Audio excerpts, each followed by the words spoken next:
Start करिए।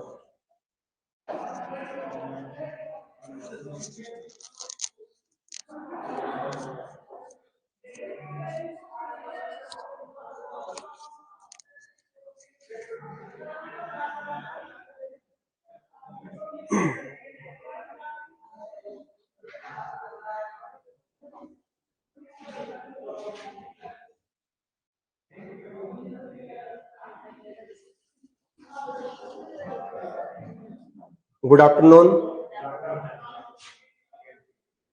तो कल आपकी चर्चा चल रही थी आपकी संधि के बारे में, और आज इसी विषय वस्तु को थोड़ा क्या करते हैं, आपका आगे बढ़ाते हैं।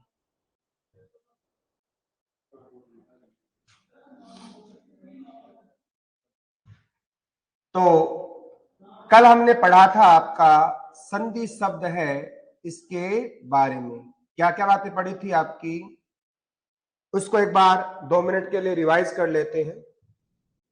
पहली बात तो हमने पढ़ी थी, संधि शब्द है वो अपने आप में कैसा शब्द है, अनेकार्थी शब्द है, और इसके कई अर्थ निकलते हैं, जैसे आपका मेल, जोड़ना, समझौता, नाटक के कथांश, मिलन, पारस्परिक, युगल, कई आपके अर्थ निकलते हैं।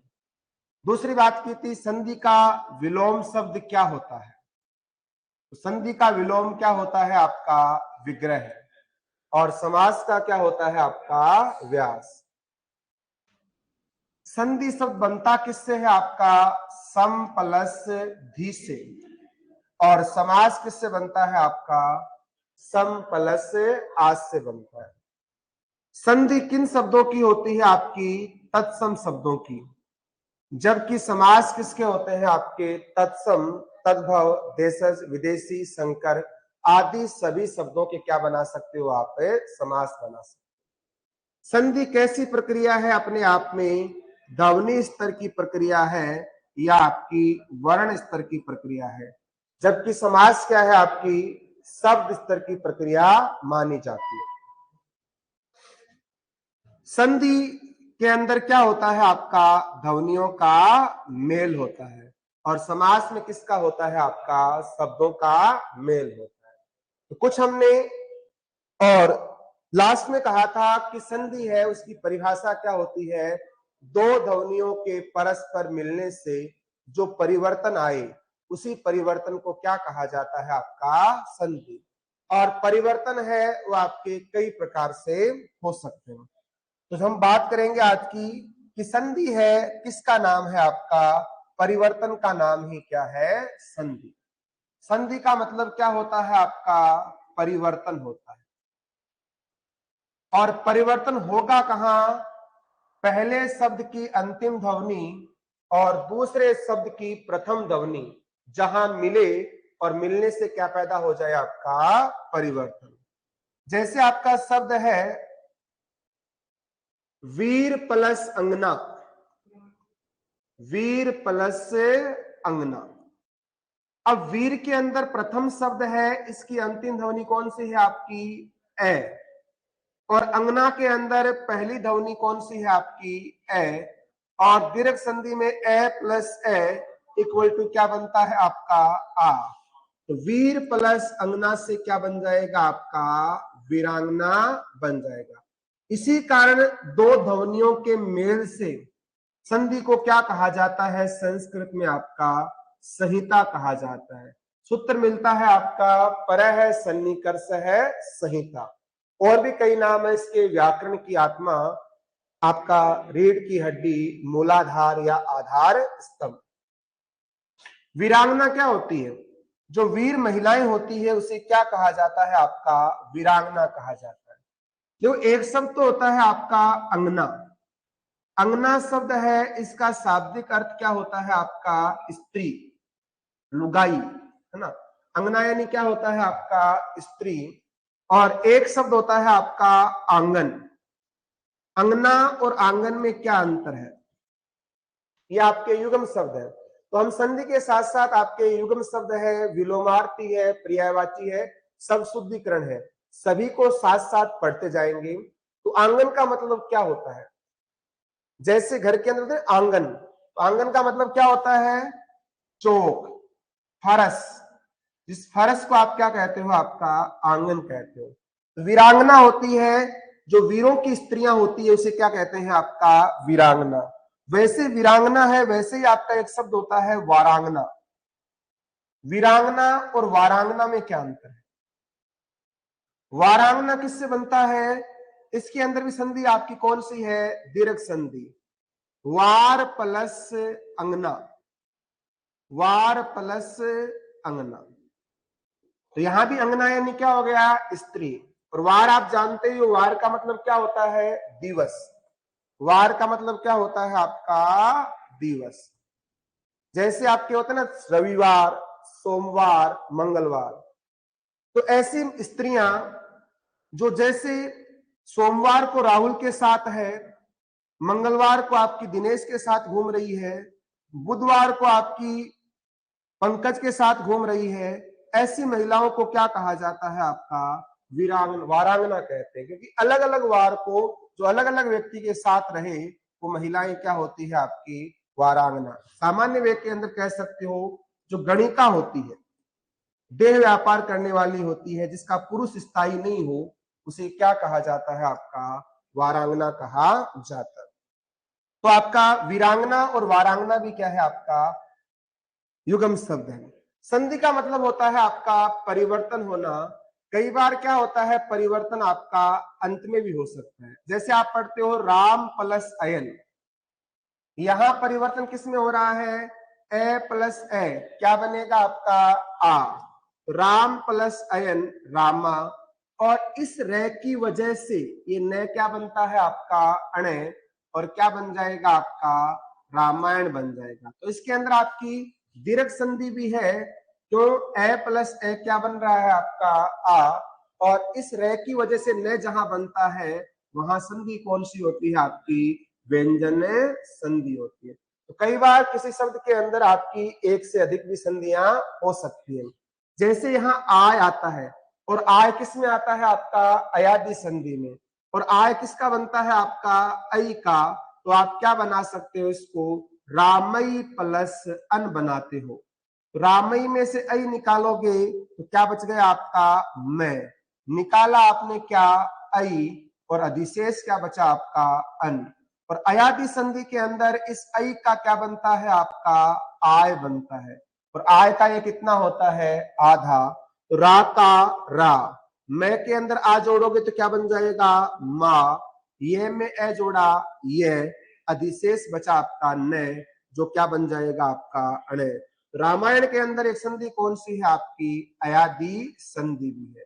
संधि के अंदर मुख्य जो विषय वस्तु है वो ध्वनियों के मिलने से क्या होना चाहिए? आपका परिवर्तन होना चाहिए। परिवर्तन होगा उसे ही आप क्या मानोगे? आपकी संधि। अधिकांश कहां होता है? पहले शब्द की अंतिम ध्वनि और दूसरे शब्द की प्रथम ध्वनि जहां मिले, और मिलने से क्या पैदा हो जाए? आपका विकार। जैसे कई बार क्या होता है? दोनों में से केवल एक ध्वनि में परिवर्तन होता है। केवल किस में परिवर्तन होता है? आपका एक ध्वनि के अंदर ही आपका परिवर्तन होता है। जैसे आप पढ़ते हो उत प्लस ज्वल, उत धन ज्वल। अब उत के अंदर तय है, और व्यंजन संधि में तय के सामने ज आए, तय को क्या बना दोगे? आप जय बनाओगे। यहाँ परिवर्तन केवल किस में हो रहा है? इस तय में। तो क्या बन जाएगा? आपका जय, अधिशेष बच गया आपका ज्वल। तो उत प्लस ज्वल क्या बन जाएगा? आपका उज्ज्वल। तो केवल और केवल पहली ध्वनि में क्या हो रहा है? आपका परिवर्तन हो रहा है। कई बार क्या होता है? दोनों ध्वनियों में परिवर्तन होता है। जैसे हम पढ़ते हैं आपका उत प्लस हार, तो व्यंजन संधि के अंदर तय का तो क्या बनता है? ड, कितना? आधा। और है का क्या बनता है? ध।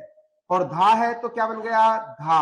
तो उत प्लस हार क्या बन जाएगा? आपका उद्धार बन जाएगा। अलग अलग ऐसे भी लिख सकते हो, और इन्हें आप जोड़कर इस प्रकार भी लिखा जा सकता है। तो यहां पर आपकी दोनों ध्वनियां क्या हो रही है? आपकी परिवर्तित हो रही है। कहने का मतलब ये नहीं है कि परिवर्तन केवल हमेशा प्रथम शब्द की अंतिम ध्वनि और दूसरे शब्द की प्रथम ध्वनि में ही होता है। परिवर्तन होना चाहिए वो आपका किसी प्रकार से हो सकता है। लगभग तो ऐसा ही होता है कि पहले शब्द की अंतिम ध्वनि और दूसरे की आपकी पहली ध्वनि, और परिवर्तन इसके अलावा भी क्या है आपका कई प्रकार से होता है।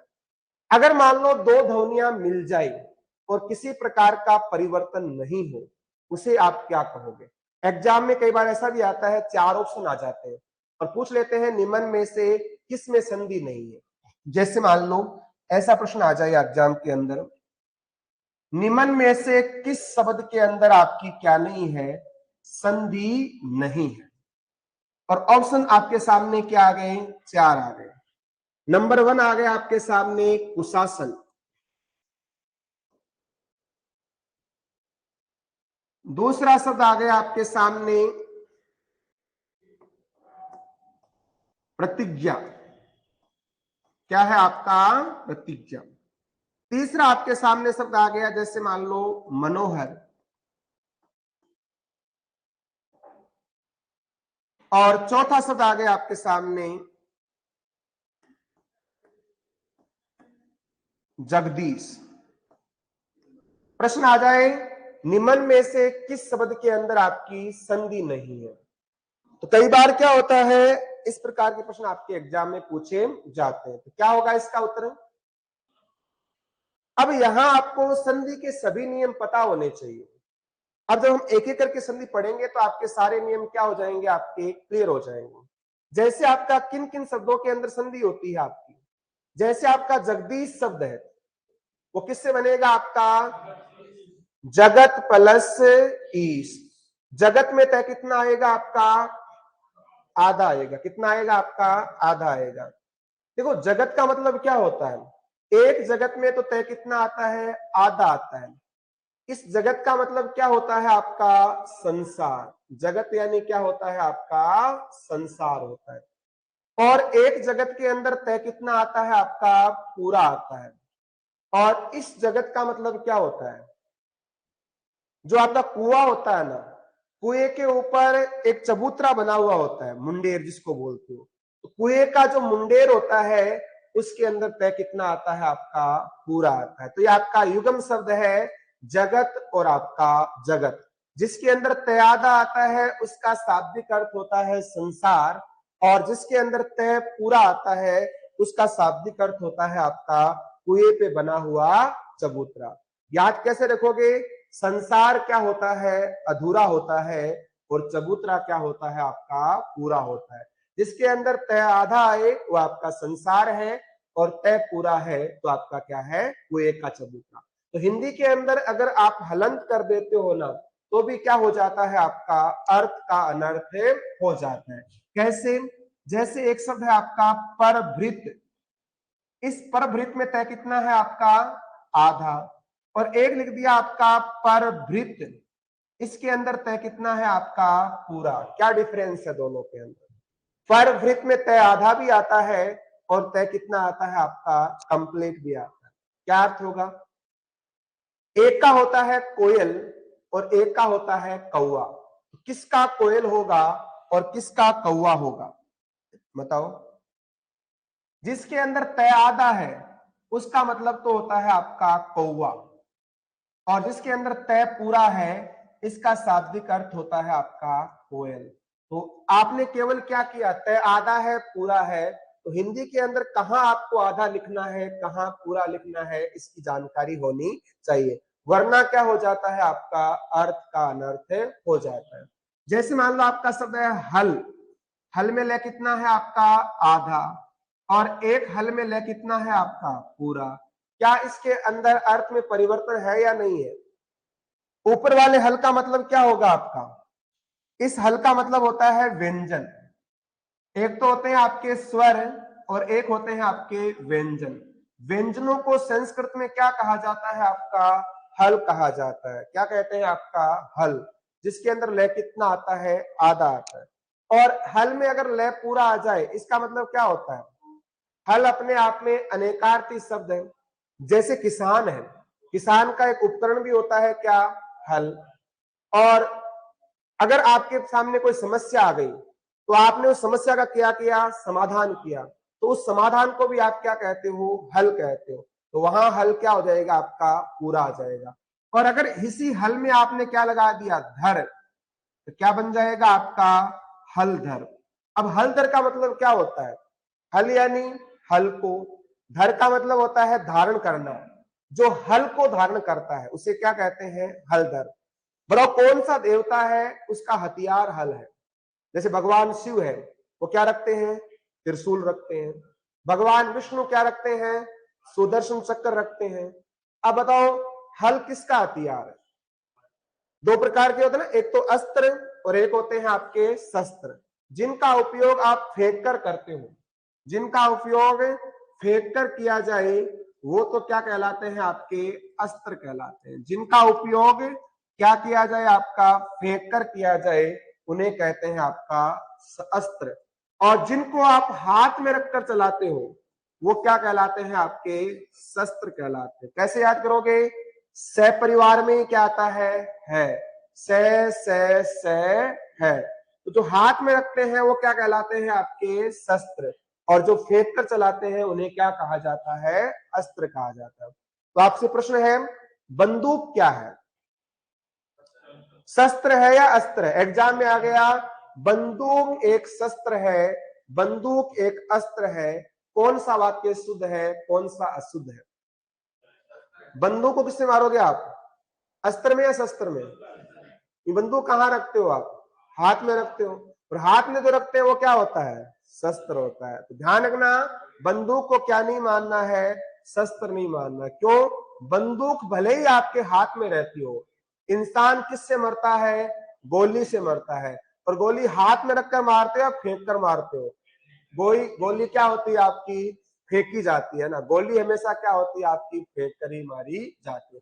इसलिए बंदूक को किसकी श्रेणी में शामिल करोगे आप, अस्त्र की श्रेणी में। कई बार एग्जाम में आ चुका है 4 से 5 बार कि निम्न में से कौन सा वाक्य आपका अशुद्ध है, और ऑप्शन में आ जाता है बंदूक एक शस्त्र है। तो ये आपका सेंटेंस क्या है, गलत। शुद्ध क्या होगा, बंदूक आपका अस्त्र है। तो हिंदी के अंदर हल को धारण कौन करता है, देवताओं के अंदर भगवान कृष्ण है, उसके बड़े भाई कौन है आपके, बलराम। और बलराम का हथियार क्या है, हल। इसलिए बलराम को क्या कहा जाता है, हलधर। और हल किसका परम मित्र होता है, जो किसान है इसका परम मित्र क्या होता है, हल। और किसान इसी के द्वारा क्या करता है, खेती। इसलिए किसान को भी क्या कह सकते हो आप, हल कह सकते हो। और किसान के अलावा और हल को धारण कौन करता है। जैसे आप जानते खेतों में गाड़ी होती है, पाडा गाड़ी, बैल गाड़ी, नारा गाड़ी, है ना। तो किसान जो बैल होता है, बैल को भी क्या करता है आपका, गाड़ी धारण कर। हल को कौन खींचता है, पहले ऊंट से हल खींचते थे, बैलों से खींचते थे। वर्तमान में किसका प्रयोग करते हो आप, ट्रैक्टर का प्रयोग करते हो। बैल को भी क्या कह सकते हो आप, हलधर कह सकते हो। तो हलधर भी है, वो आपका क्या है, अनेकार्थी शब्द है। इस प्रकार से आप धीरे धीरे शब्दों को तोड़कर क्या निकाल सकते हो आप, अर्थ निकाल सकते हो। तो बताओ इसके अंदर जगदीश में संधि हो रही है, कौन सी आपकी, व्यंजन। इसका मतलब ये तो होगा नहीं इसका ऑप्शन। दूसरा शब्द क्या है आपका, मनोहर। मनोहर किससे बनता है आपका, मन है प्लस हर से। और मन है प्लस हर, संधि कौन सी हो जाएगी आपकी, विसर्ग संधि। कि मन को हरने वाला, जो सभी के मन को हर ले, उसे क्या कहा जाता है आपका, मनोहर। और मनोहर का मतलब होता है जो सबके मन को हरे, उसे कहते हैं आपका मनोहर। एक ऐसा कौन सा देवता है जो सभी के मनों का हरण करता है, उसे आप मनोहर नाम से क्या करते हो, संज्ञायित करते हो। कौन, भगवान कृष्ण को क्या कहा जाता है आपका, मनोहर कहते हैं। जैसे मान लो आपको किसी के पर्यायवाची याद करनी हो तो कैसे करोगे। जैसे मान लो भगवान कृष्ण को क्या कहते हैं, भगवान कृष्ण ने किसका मन हरा था, गोपिकाओं का। इसलिए उसे क्या कहा जाता है आपका, मनोहर कहा जाता है।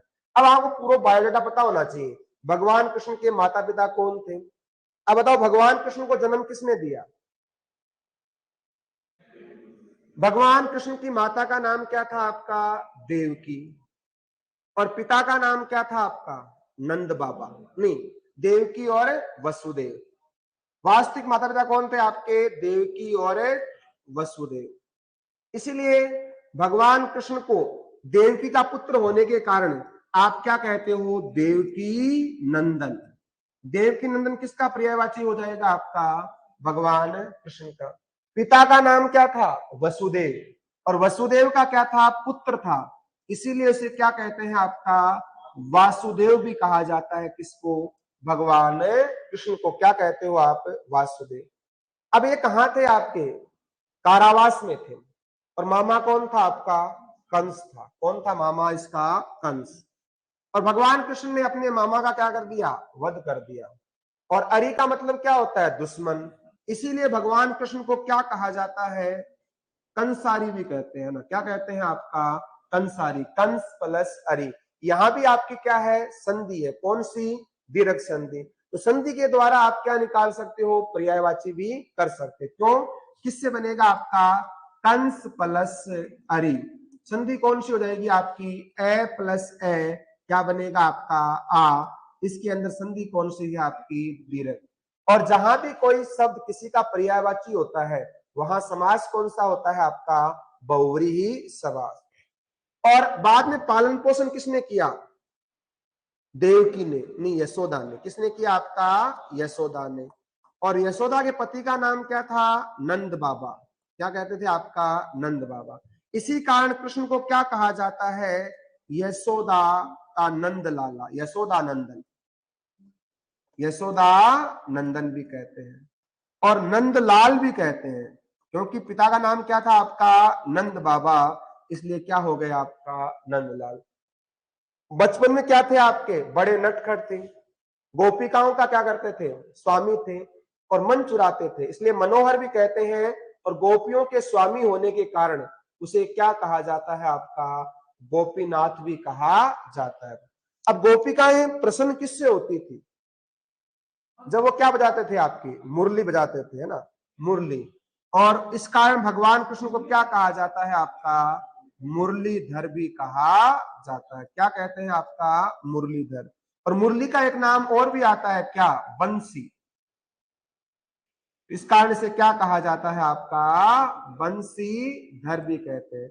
बहुत सी गोपिकाएं थी, और उन गोपिकाओं में सबसे प्रिय कौन थी भगवान को? राधा थी। और राधा के क्या थे? आपके पति थे। कौन?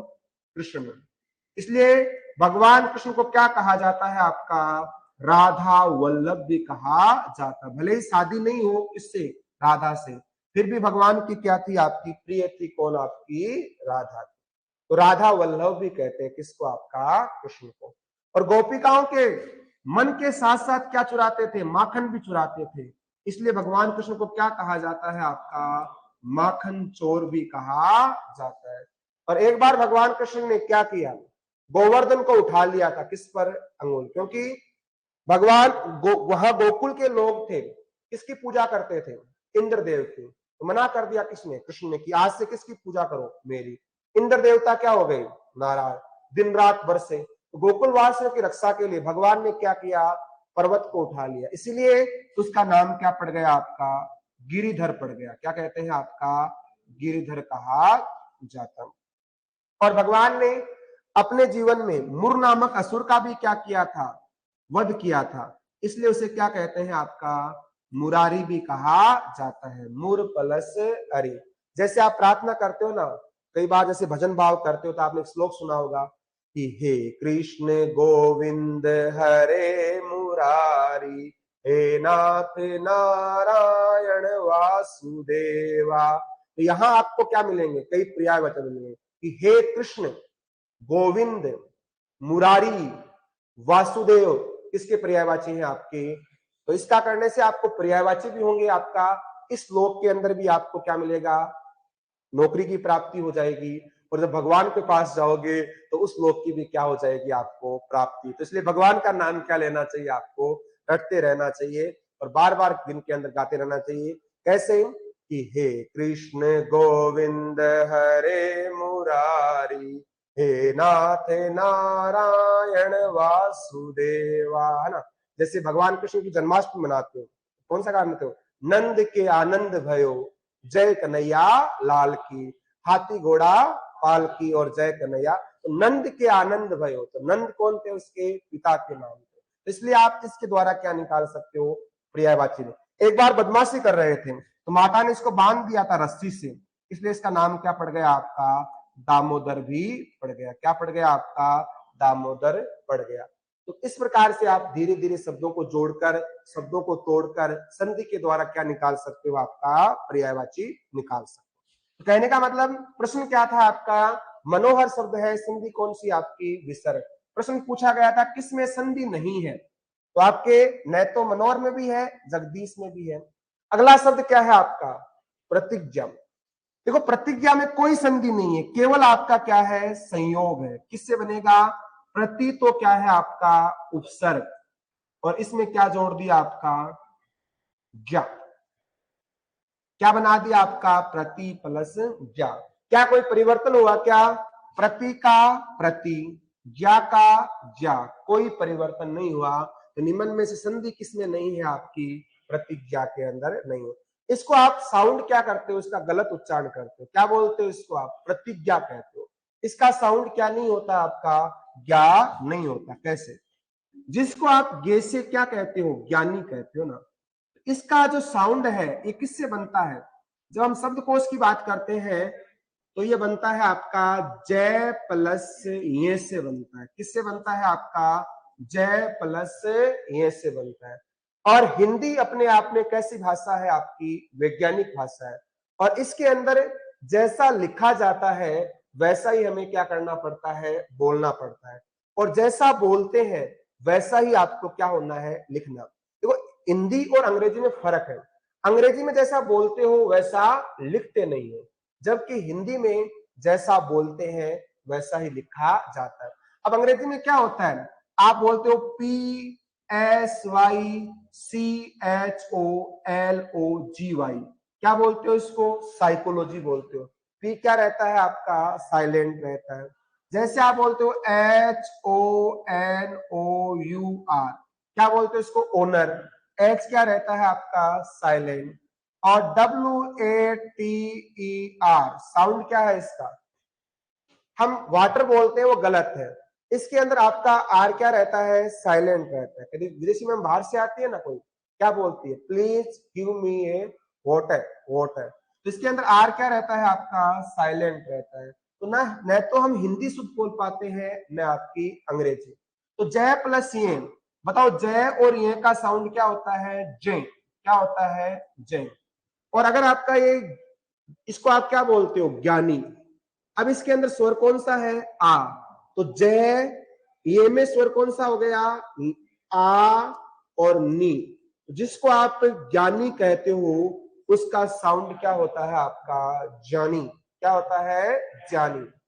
अब आप बचपन से क्या पढ़ते आ रहे हो, इसको ज्ञानी पढ़ते आ रहे हो, ज्ञानी नहीं है ये आपका क्या है, जानी। इस बात को हम नहीं जानते, कौन जान गया, फिल्मों की दुनिया के अंदर आवाज का बेताज बादशाह, उसका नाम था आपका राजकुमार। और राजकुमार का एक फेमस डायलॉग था कौन सा, ज्ञानी। जिसको आप ज्ञानी कहते हो वो ही क्या है आपका, ज्ञानी है। क्या ये ज्ञानी है क्या, ये तो है जानी, जा और नी।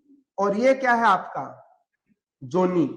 पढ़ा ना मतलब जोनी, जोनी यस पापा, तो ये क्या है आपका, जोनी। और ये क्या है, जानी। और ये क्या है आपका, ज्ञानी नहीं है, क्या है आपका, ज्ञानी है। और जिसको आप विज्ञान कहते हो इसका साउंड क्या नहीं होता आपका, विज्ञान नहीं होता, इसका क्या हो जाएगा आपका, विज्ञान होगा। अगर आपको लगता है कि गुरुजी क्या कर रहे हैं, साउंड गलत कर रहे हैं, तो आप टीवी के अंदर बाबा रामदेव आता है, उनके प्रवचन सुनना। वो कभी क्या नहीं बोलेंगे आपका, विज्ञान नहीं बोलेंगे, क्या बोलेंगे आपका, विज्ञान बोलेंगे। क्योंकि यूपी के अंदर, यूपी वाले जो साइड है आपका, भरतपुर साइड के अंदर आपका हिंदी है वो आपकी शुद्ध बोल जाती है, कहाँ आपकी, यूपी के अंदर। तो इसका शुद्ध साउंड क्या है आपका, विज्ञान है। तो आपको ध्यान रखना है किससे बनता है आपका, जय प्लस ये से। अब डिक्शनरी में कहा मिलता है ये आपको जानते हो ना, शब्दकोश। शब्दकोश इंग्लिश का शब्दकोश है, वो तो किससे होता है आपका, A to Z होता है। क्या होता है आपका, A to Z। हिंदी का शब्दकोश होता है वो ए आ ई इस प्रकार से होता है। और हिंदी के शब्दकोश में लास्ट कहां पे आते हैं, है तक। और संयुक्त वर्ण जो होते हैं ना, जिनसे बनते हैं उनके बाद में आते हैं। किससे बनता है? जैसे। तो आपको डिक्शनरी में कहां मिलेगा? च वर्ग में। और च वर्ग में क्या आता है? च, छ, जय। च वर्ग के अंदर जय के बाद और झ से पहले कौन शब्द मिलेंगे आपको डिक्शनरी में? जिसको आप कहते हो ज्ञानी, है ना? ज्ञानी है, ज्ञानी, ये शब्द कहां मिलेंगे आपको डिक्शनरी में? लास्ट में नहीं आएगा। कहां आएगा? च वर्ग में जय के बाद। तो ये प्रश्न आ चुका है एग्जाम के अंदर, जिसको आप गे कहते हो। ये जय आपको शब्दकोश के अंदर कहां मिलता है? तो कोश भी तीन प्रकार से लिखते हैं। एक कोश में से कौन सा होता है आपका? पहला। और एक कोश में से कौन सा होता है? दूसरा। और तीसरे में क्या है आपका? तीसरा। पहला से होता है, इसका उच्चारण होता है तालु से। दूसरा होता है, इसका उच्चारण होता है मूर्धा से। और तीसरा होता है आपका दंत से। हम बोलते हैं ना से, वो आपका साउंड क्या है? आपका गलत है। पहले का साउंड कहां होता है आपका? तालु। आपके मुख में सबसे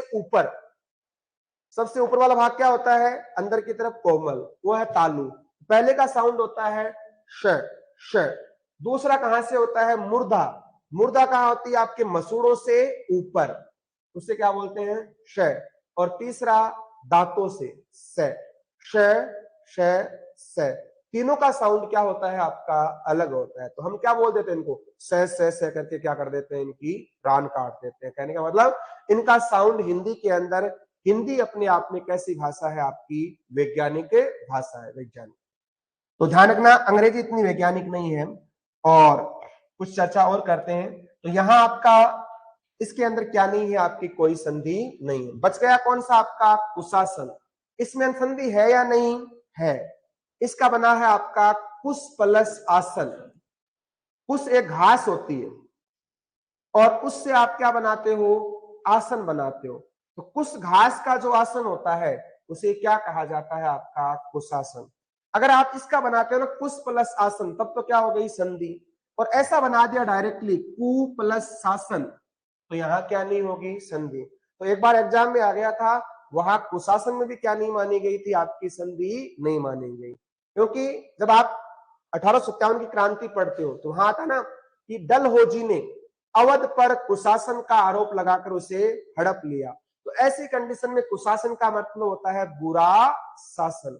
तो यहां वैसे तो संधि है कुश प्लस आसन, तो इसके अकॉर्डिंग उत्तर क्या होगा? आपका प्रतिज्ञा हो जाएगा। तो आपको सभी शब्दों के बारे में जानकारी होनी चाहिए कि शब्द आपके किस प्रकार से बनाए जाते हैं। उत्तर क्या रहेगा? आपका प्रतिज्ञा। देखो, हिंदी भाषा के अंदर जो शब्द होते हैं वो कुल कितने प्रकार से बनते हैं? ध्यान रखना, प्रश्न आ चुका है एग्जाम के अंदर कि हिंदी भाषा के अंदर जो शब्द है उस शब्दों का निर्माण कितने प्रकार से होता है? कितने प्रकार से होगा? हिंदी भाषा के अंदर जो भी शब्द बनेंगे ना, वो कुल कितने प्रकार से बनेंगे? आपके 4 प्रकार से। हिंदी भाषा के अंदर शब्दों का निर्माण कितने प्रकार से होता है? आपका 4 प्रकार से प्रश्न पूछा हुआ है। और ये 4 कौन कौन से हैं? एक तो आपका संधि, दूसरा है आपका समास, तीसरा है आपका प्रत्यय, और चौथा क्या है? आपका उपसर्ग। हिंदी भाषा के अंदर शब्दों का निर्माण कितने प्रकार से होता है? 4 प्रकार से। संधि, समास, प्रत्यय और उपसर्ग। ये प्रश्न पूछा हुआ है। ऐसा भी आ सकता है हिंदी भाषा में शब्द किससे निर्मित नहीं होते, तो इन 3-4 के अलावा कोई भी आए उसके द्वारा शब्दों का निर्माण नहीं होता। और इन चारों में सबसे महत्वपूर्ण कौन सा है? ध्यान रखना, ऐसा है हिंदी भाषा में शब्द निर्माण की सबसे महत्वपूर्ण इकाई, तो सबसे महत्वपूर्ण इकाई भी क्या है? आपकी संधि। या तो कोई शब्द संधि से बनेगा, या समास से बनेगा, या प्रत्यय से, या आपका उपसर्ग से। जैसे मान लो मैंने कहा आपका शब्द है रमा, रमा प्लस ईस क्या बन जाएगा? आपका रमेश। ये शब्द किससे बन रहा है? आपका संधि से बन रहा है, गुण संधि है, आ प्लस ई। और समास से जैसे आपने कहा राजा प्लस पुत्र क्या बन जाएगा? आपका राजपुत्र। इसमें क्या नहीं है? संधि नहीं है। क्या है? आपका समास है। कोई शब्द किससे बनता है? आपका प्रत्यय से बन जाता है। जैसे मान लो आपका शब्द है मालिन शब्द है। अब मालिन के अंदर आपका क्या है, प्रत्यय है। कौन सा आपका, इन प्रत्यय। जैसे नाग प्लस इन क्या बनता है, नागिन बनता है। अगर आपसे मान लो ऐसा पूछ ले मालिन शब्द किससे बना है, 4 ऑप्शन आ जाए आपके सामने।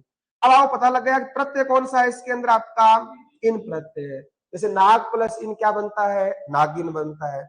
और ऑप्शन आ गए आपके सामने 4, मालिन किससे बना है। ऑप्शन नंबर 1 माल प्लस इन से बनता है। ऑप्शन नंबर 2 माला प्लस इन से बनता है। नंबर 3 मल प्लस इन से बनता है। और नंबर 4 आ गया आपके सामने माली प्लस इन से बनता है। प्रश्न है आपके सामने, मालिन शब्द है वो किससे बनता है।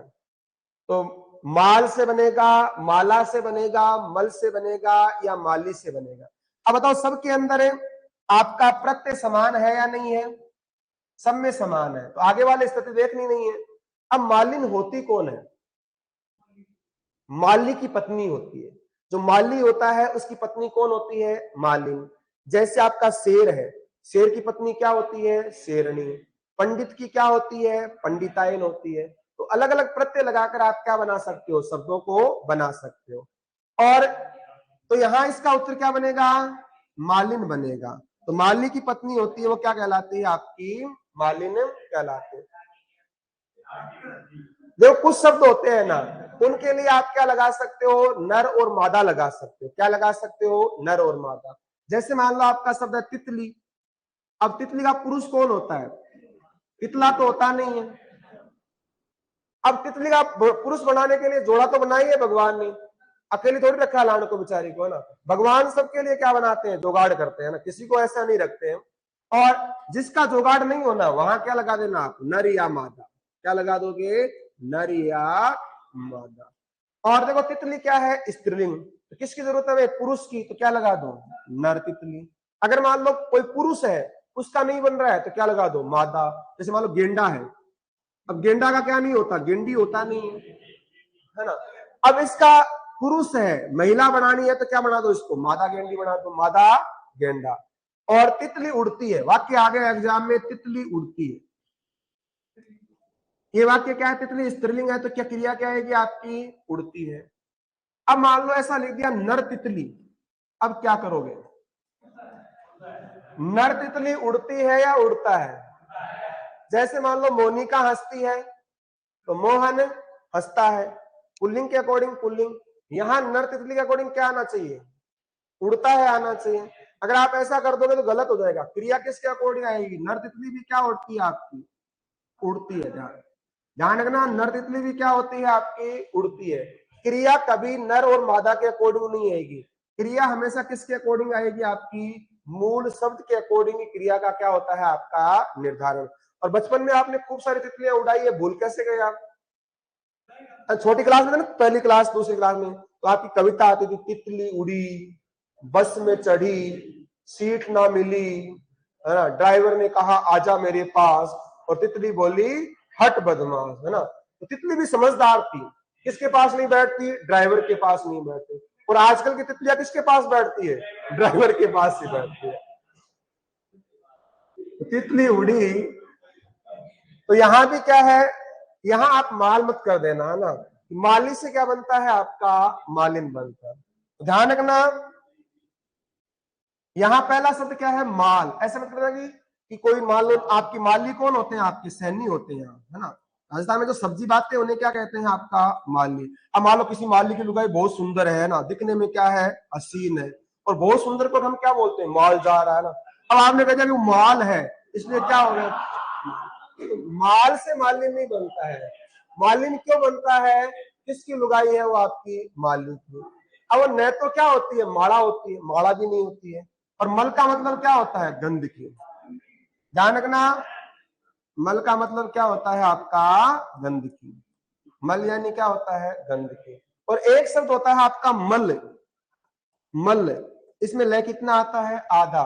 जैसे हम पहलवान लड़ते हैं तो क्या बोलते हैं, उनके बीच में क्या हुआ, मल्ल युद्ध हुआ। तो मल का मतलब क्या होता है आपका, पहलवान। और मल का मतलब क्या होता है, गंध की। तो कोई भी शब्द आए ना, तो उसको व्यवहारिक जीवन से जोड़ो कि आपने उस शब्द का प्रयोग कहाँ किया है, उसका वास्तविक अर्थ किस प्रकार से निकलता है। और अगर आप शब्दों के बारे में सोचना शुरू करोगे ना, तो ये शब्द आपके लिए बड़े ही क्या हो जाएंगे, इजी हो जाएंगे। इसलिए शब्दों के साथ क्या करना चाहिए, आपको खेलना चाहिए।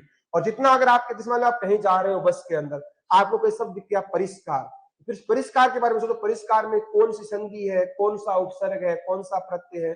जैसे आप कहीं जा रहे हो, लिखा हुआ है नगरी, नगर शब्द है, ये इसके अंदर क्या है, प्रत्यय है। तो अगर आप शब्दों के बारे में सोचोगे ना, तो धीरे धीरे आपका शब्दकोश क्या हो जाएगा, विस्तृत हो जाएगा। लेकिन हमें फुर्सत कहाँ मिलती है, हम क्या करते हैं, बस में खाली बैठे रहते हैं ना, आंखें बंद कर लेते हैं, इधर उधर देखते रहते हैं, आज वो नहीं आई यार, उसकी जुल्फे लहरा रहे हैं। अरे वो जुल्फे कोई काम नहीं आएगी आपके, काम क्या आएंगे, आपके शब्द काम आएंगे, है ना। तो तभी हमेशा किसके बारे में विचार करना चाहिए आपको, शब्दों के बारे में विचार। या किससे बनते हैं आपके शब्द, उपसर्ग से बनते हैं। किससे बनते हैं आपके, उपसर्ग से। जैसे अभी बात की ना, प्रति प्लस ज्ञा, क्या बन जाएगा आपका, प्रतिज्ञा। प्रति क्या है आपका, उपसर्ग।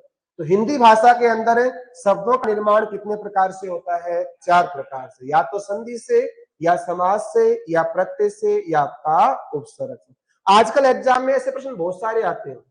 जैसे मान लो कोई शब्द दे दिया और पूछ लिया इस शब्द में कितने उपसर्ग हैं, कितने प्रत्यय हैं, मूल शब्द कौन से हैं, क्यों, वहां कौन सी इकाई काम करती है आपकी, शब्द निर्माण की। जैसे एक बार एग्जाम में प्रश्न आया था, प्रश्न क्या था आपका, अप्रत्याशित शब्द है। शब्द क्या आ गया आपका, अप्रत्याशित शब्द। और अप्रत्याशित शब्द के अंदर ऐसा पूछ लिया गया था, मूल शब्द कौन सा है। अप्रत्याशित के अंदर आपका मूल शब्द कौन सा है। अब मूल शब्द कैसे निकालोगे, जब किसी शब्द के अंदर संधि कौन सी है, समास कौन सा है, प्रत्यय कौन सा है, उपसर्ग कौन सा है, आप सबको क्या करोगे, अलग अलग करोगे, तो आपको पता लग जाएगा इसमें कितने उपसर्ग है, कितने प्रत्यय है, संधि कौन सी है। फिर आसानी से क्या निकाल सकते हो आप, मूल शब्द निकाल सकते हो। ऐसा आ गया, मान लो अप्रत्याशित है, इसमें मूल शब्द क्या है, ऑप्शन नंबर 1 आ गया, जैसे मान लो प्रत्यय। नंबर 2 आ गया आस, आंसू। नंबर 3 आ गया आशा। और नंबर 4 आ गया आपके सामने असित, अस्सी। क्या करोगे, तो आपको पता होना चाहिए कि अप्रत्याशित किससे बना है। इसके खंड करते हैं तो ए तो आपका क्या है, उपसर्ग। फिर आपका आता है प्रति, भी क्या है, उपसर्ग। मूल शब्द क्या है आपका, आशा। और प्रत्यय कौन सा है आपका, इत। और जब संधि पढ़ोगे तो आपको पता होगा कि ई के सामने भिन्न स्वर आए तो ई का क्या बनता है आपका, ये। तो प्रति प्लस आशा क्या बन जाएगा आपका, प्रत्याशा। करते ना, जीवन प्रत्याशा। प्रत्याशा में संधि कौन सी है आपकी, यण संधि। और प्रत्याशा में क्या लगा दिया, इत, तो क्या बन गया, प्रत्याशित। पहले क्या जोड़ दिया, ए, तो क्या बन जाएगा आपका, अप्रत्याशित। तो अगर आपको तोड़ने आते हैं कि संधि कौन सी है, प्रत्यय कौन सा है, उपसर्ग कौन सा है, तो आप आसानी से क्या बता पाओगे, इसके अंदर मूल शब्द क्या है आपका, आशा। तो किसी शब्द को तोड़ने के लिए भी किसकी जरूरी होती है, आपकी संधि, समास, प्रत्यय और उपसर्ग की। तो आजकल एग्जाम के अंदर ऐसे ही प्रश्न आते हैं कि किस शब्द में 2 उपसर्गों का प्रयोग किया गया है, किसमें 3 उपसर्गों का प्रयोग किया गया है, मूल शब्द कौन से हैं, प्रत्यय कौन से हैं। तो इन सभी के लिए आपको संधि पढ़ना क्या है आपका, जरूरी है। संधि एक, कार्य अनेक। इससे आप अनेकार्थी शब्द है, विलोम शब्द है, पर्यायवाची है, तत्सम तद्भव है, आपके मूल शब्द है, इन सभी की जानकारी इन शब्दों को तोड़कर ही निकाली जाती है। तो सबसे पहले जरूरी है आपका शब्दों को तोड़ना और जोड़ना। कितने उपसर्ग है इसके अंदर बताओ, 2 उपसर्ग है। कौन कौन से, ए और प्रति, ये 2 तो क्या हो गए आपके उपसर्ग। मूल शब्द क्या हो गया इसके अंदर, आशा क्या है आपका मूल शब्द। संधि कौन सी है इसके अंदर आपकी, यण संधि। और इत क्या है आपका, प्रत्यय। तो इसके अंदर देखो, और प्रत्याशा शब्द के अंदर समास कौन सा है, जहां भी आपका प्रति आए, प्रति उपसर्ग आता है, वहां समास कौन सा होता है आपका, अविभाव। क्या होता है आपका, जहां भी आपको प्रति उपसर्ग दिखाई दे वहां समास कौन सा होता है आपका, अविभाव। तो शब्दों के अंदर आपको सारी चीजें मिल सकती है, उपसर्ग भी मिल सकता है, संधि मिल सकता है, समास और आपका प्रत्यय। और जब खंड करोगे तो आपके लिए शब्दों को जोड़ना और तोड़ना आसान हो जाएगा। फिर आपको कभी विलोम शब्द, पर्यायवाची, युगम इनको रटने की क्या नहीं रहेगी, आपकी आवश्यकता नहीं होगी। क्यों? मुख्य विषय वस्तु हिंदी की होती है शब्दों को जोड़ना और आपका तोड़ना। और इतनी कला किससे आती है?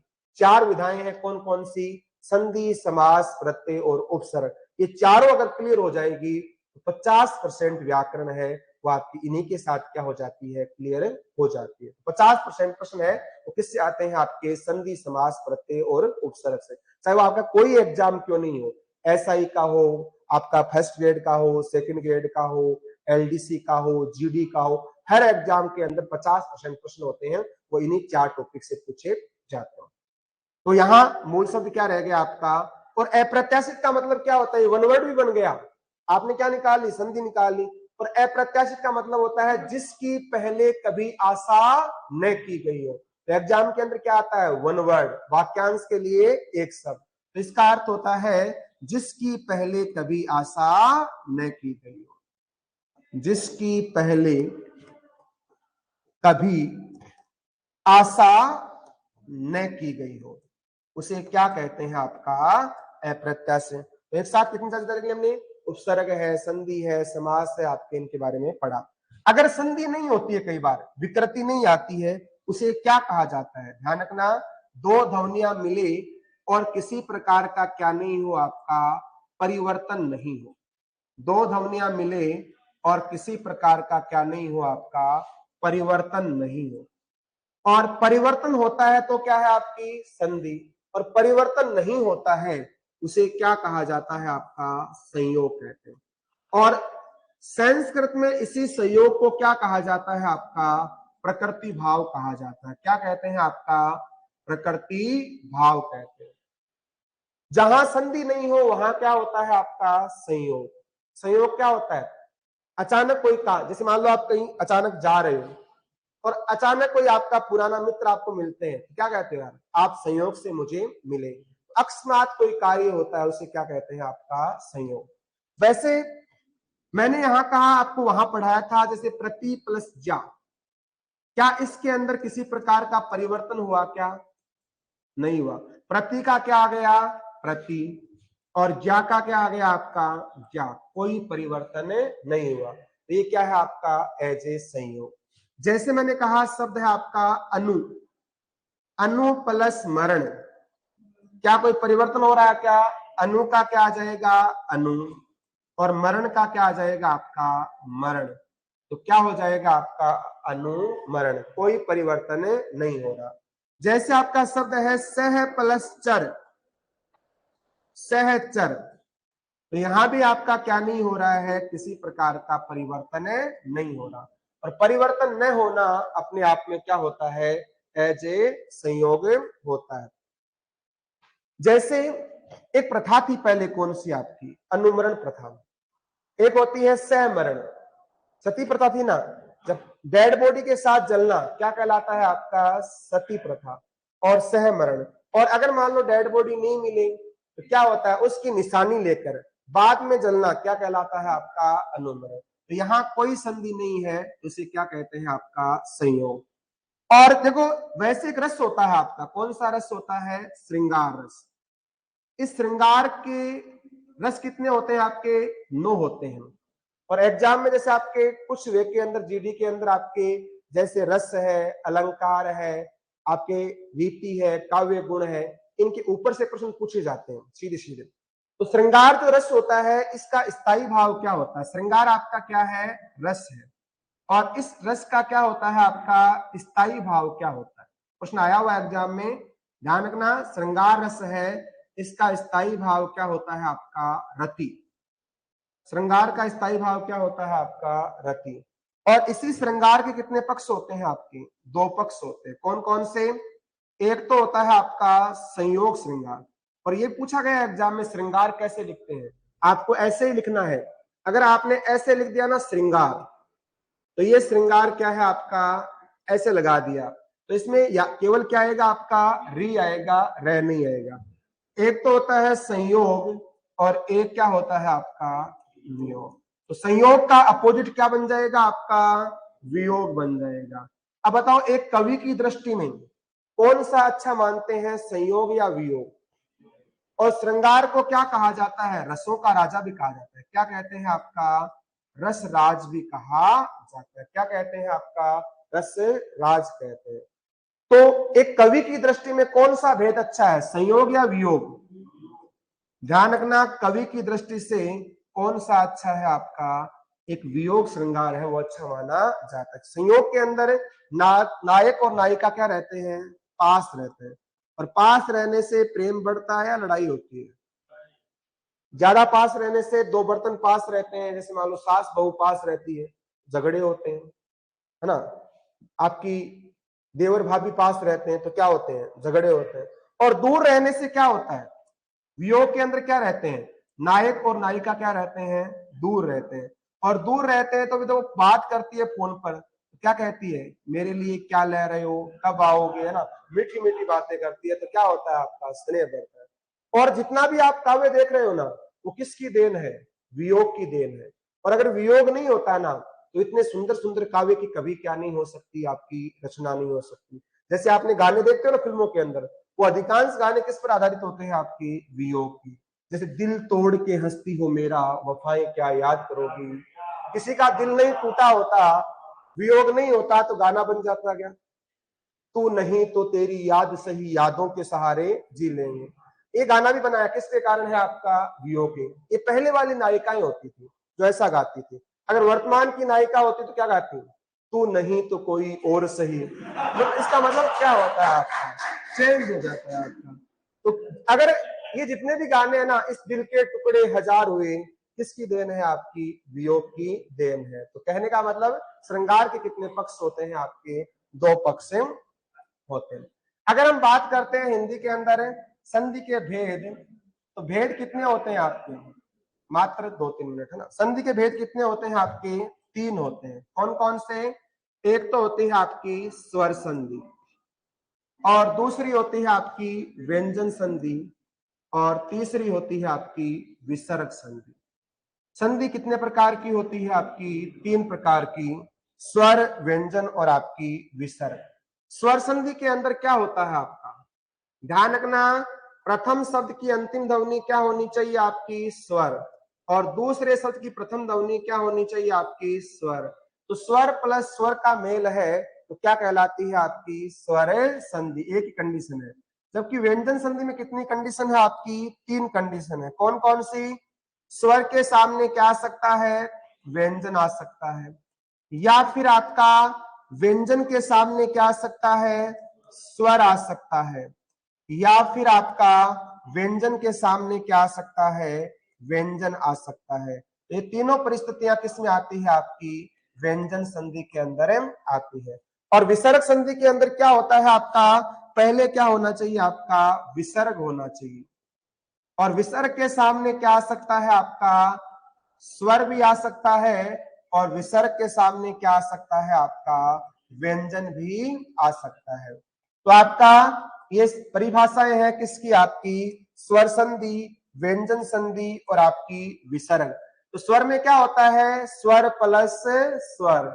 जैसे आपका नर प्लस इंद्र, नरेंद्र, तो नर में ए क्या है, स्वर, इंद्र में ई क्या है, आपका स्वर, तो स्वर प्लस स्वर। व्यंजन में क्या होता है, स्वर प्लस व्यंजन। जैसे अनु प्लस छेद, अनुच्छेद, अनु में ऊ क्या है, स्वर, और छेद में छह क्या है, आपका व्यंजन। जैसे आपका जगत प्लस ईश, जगत में तय आधा होता है व्यंजन, ईश में ई क्या है, स्वर।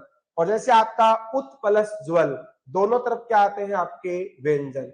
और तीसरा रूल क्या है, इसके अंदर क्या होना चाहिए, आपका विसर्ग के सामने स्वर या व्यंजन। जैसे आपका अंत है प्लस आत्मा, अंत में विसर्ग है और आत्मा में आ क्या है, स्वर, अंतरात्मा। और मन है प्लस अर, तो मनोहर में मन है क्या है, विसर्ग, और हर में है क्या है, आपका व्यंजन। तो विसर्ग प्लस स्वर और व्यंजन आने पर क्या बनती है, आपकी विसर्ग संधि। तो सामान्यतः संधि के कितने प्रकार होते हैं, 3। और फिर स्वर संधि के अगर हम भेदों की बात करते हैं, तो स्वर संधि के कुल कितने भेद होते हैं, आपके 5। अगर हम बात करते हैं स्वर संधि के, तो हिंदी में कितने होते हैं आपके 5। और संस्कृत की बात करते हैं तो संस्कृत में कितने होते हैं आपके 8 होते हैं। संस्कृत में कितने होते हैं आपके 8 होते हैं। और हिंदी में कौन कौन से होते हैं आपके, जैसे आपका दीर्घ स्वर संधि, दूसरा होता है आपका गुण स्वर संधि, तीसरा होता है आपका वृद्धि स्वर संधि, और चौथा है आपका यण स्वर संधि, और पांचवा है आपका अयादि स्वर संधि। तो स्वर संधि के कुल कितने भेद होते हैं आपके 5। ये 5 किसके अकॉर्डिंग है आपके हिंदी की। इन 5 के साथ साथ संस्कृत में 3 और आते हैं। एक तो आता है पर रूप संधि, और एक आता है आपका पूर्व रूप संधि, और एक आता है आपका प्रकृति भाव संधि। तो संस्कृत में कुल कितने भेद होते हैं आपके 8, और हिंदी में कितने होते हैं आपके 5। तो इन सभी भेदों के बारे में हम एक एक करके क्या करेंगे, आपकी चर्चा करेंगे कि दीर्घ क्या होती है, गुण क्या है, आपकी वृद्धि संधि क्यों है। तो हमने संधि है इसकी केवल भूमिकाओं के बारे में क्या किया है, आपका अध्ययन किया है। संधि को हमेशा गहराई से पढ़ना चाहिए, क्यों, हर एग्जाम के अंदर आपका 30 से 40% जो वेटेज होता है शब्दों को तोड़ना जोड़ना, इस पर डिपेंड रहता है आपका संधि पर। तो इसी के साथ मैं आपसे विदा लेता हूं, फिर मिलेंगे आपका दीर्घ स्वर संधि के साथ। जय हिंद, जय भारत।